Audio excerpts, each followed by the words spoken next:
Okay, so this little beauty is called Catan World Explorers. It's made by the same people that make Pokemon Go. So if you're familiar with Pokemon Go, the concept is largely the same. In fact, the assets that are in Pokemon Go are also in this.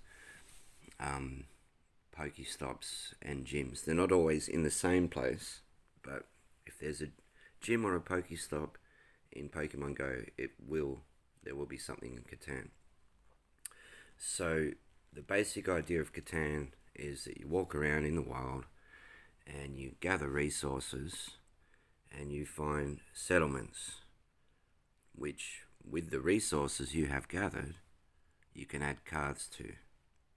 So the way you make cards is by combining resources. So I will show you all about the resources. So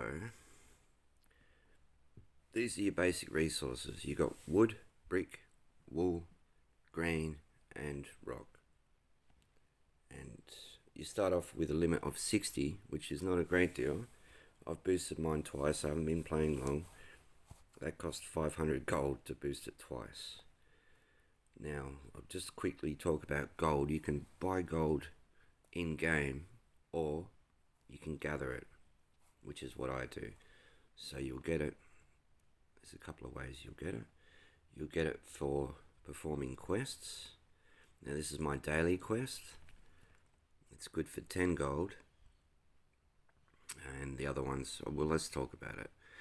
2 VP, 40 for my totem, 1 special resource, I think it's called, and 100 research points. So we'll come back to the gold, but the VP is victory points. Now, I don't want to open mine because it will show what area I'm in. So research points, let's gather this resource quickly. It wants to. There we go. And I get the lofty sum of 5 research points for that. Now research points will unlock these special cards. So tier 1 is, I think it's 2,000. Tier 2 is 4,000. And tier 3, which as far as I've made it, is 8,000 research points. So it ain't cheap. And I'll get 100 for this one. So that'll be happy days. And you also get it from gathering, or you can get it from dice games. But I'm just going to focus on the basics. Now this chap here, you'll find them in the wild. You can make friends with them, or you can also accept quests. Now, the more friendly you are with them, you'll see here I've got a trade offer here. 5 wood for 1 rock. The next tier, it's 4 wood for 1 brick, and the next tier is negotiate. So the better friends you are, the more benefits. Friends with benefits. So, yeah, trading or doing quests for these people will increase your friendship level. And you can see here, my friendship level is still in the first heart for this guy. So that's a good story. Now I've got just normal quests here. These are ones I picked up in the wild. You can have 5 of those. Here's your normal quests. And then these other quests is over and above. So the daily, you can have your 5 quests plus. And these ones are like the in-game quests. So that won't affect the 5. And that one. So that's a good story. And there's my quest list. So I've got a few of them. That's an in-game quest. Some of them are quests for the acquaintances that you meet. These are all the people that you meet on your little travels. So yeah, I haven't really developed great rapport with many of them. But you can see they're tiered as well. So And you can look at that. It's all pretty quest finished, trades,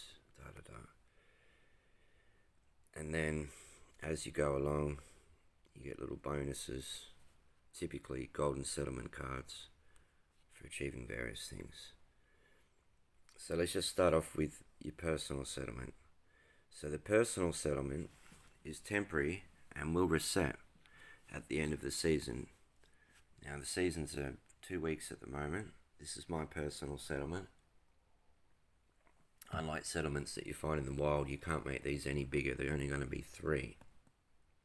Now you'll see a star there, and there's an 8. So if I roll an 8, then I will gather that resource. Whatever number I roll, the stars will yield their resource. So every 6 hours you can roll the dice. And yeah, I could build on this, but you can see fully upgraded, and monument. So I could craft that at this point. I'll do one just for the purposes. So one of each resource will get me a monument.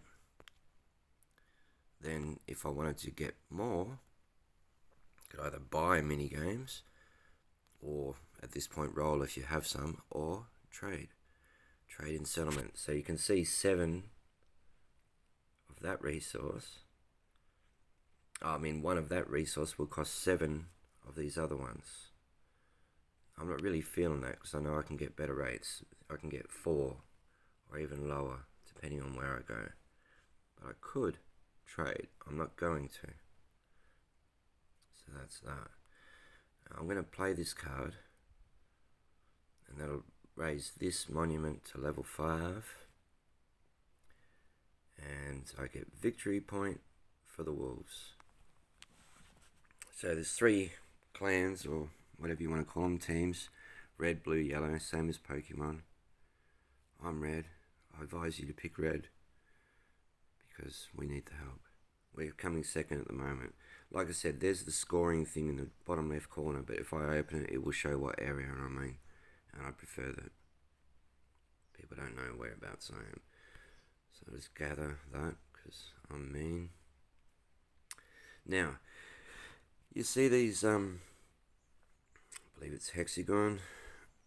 Some are already activated or blacked out, and some of the footsteps. If I step on that, I'll get like 5 of resource. But the problem with that, as you see in the bar on the top, is it takes quite a few resources to get one card. I believe it's 100 for one card. So 5's not really going to make or break me. Now, as well as your personal settlement, that's a naturally occurring settlement. This one at the top of the screen. There's one in the wild. I'm lucky enough to have one close to me. And a golden settlement. Now, unlike the personal settlement, this one does not reset at the end of the season, but like the personal settlement, nobody else can see it. So again, you'll see the ones that have stars and some that have numbers. So if I roll any number, I get the resources with the stars. If I roll a 4, I'll get those 2 resources as well, a 9, etc. So I've put some things in, and they're on a cooldown. So in 2 hours 53 minutes, I can get that asset, which is +1 gold, which is actually pretty decent. And yeah, this one gives me a dice minigame, etc, etc. Now the catch with the golden settlement is to grow it, or to build on it, cost gold. You see 27 gold to extend it, and it gets higher.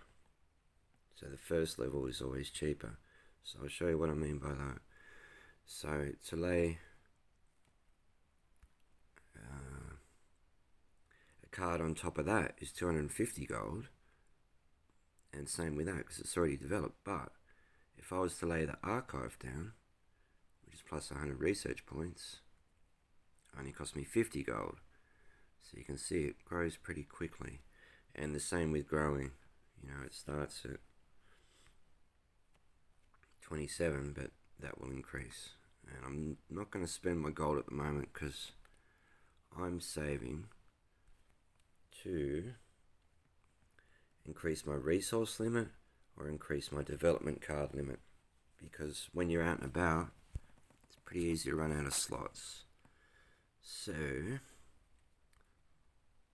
can see I can carry 80 resources. Starts off at 60. 30 cards, which is not a great deal, and 20 mini games. So let's talk about research points. You see here these 3 cards. Just move that. These 3 cards are things that I can research to then access that card and to be able to build that card. So first tier is 2,000. Second tier is 4,000. Third tier is 8,000. And that's the size I've got. Like I said, I haven't been playing very long.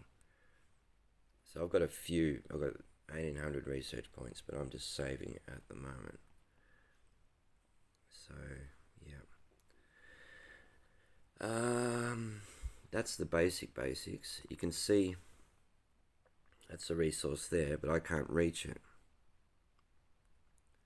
Now I could reach it if I used my totem.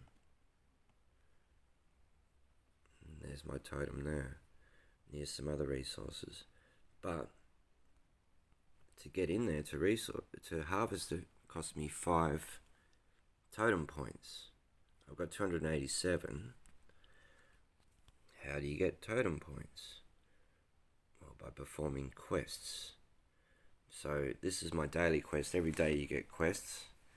This will yield 10 gold, 2 victory points, 40 totem points, 1 thing is called special research, and 100 research points. So this one's on a timer. But you get other quests. You can carry 5 of these ones that you get from the random people that you encounter, and then there's in-game ones as well. So that's an in-game one. So you have 5 of the others, and you can have these on top.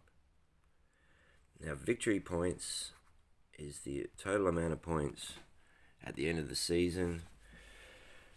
The team with the highest amount of points will win and will get bonuses. So depending on the level that you get, first, second or third, is how good your goodies are. And I'll show you that. There'll be more videos to come, because there are not many videos about this game. So that's your starting point. Now, importantly, where you place your personal settlement is very important. When you first open the game, you're going to want to open it at home. See, because this is at home, I can just walk in and develop it and roll my dice, etc., etc. But if I was down the shops when I first opened the game, that's where your settlement's going to be. So my advice is to build your settlement at home. And maybe you'll get lucky enough, like me, to have a naturally occurring settlement near you. So that's the basics. Very basics of this game. More to come.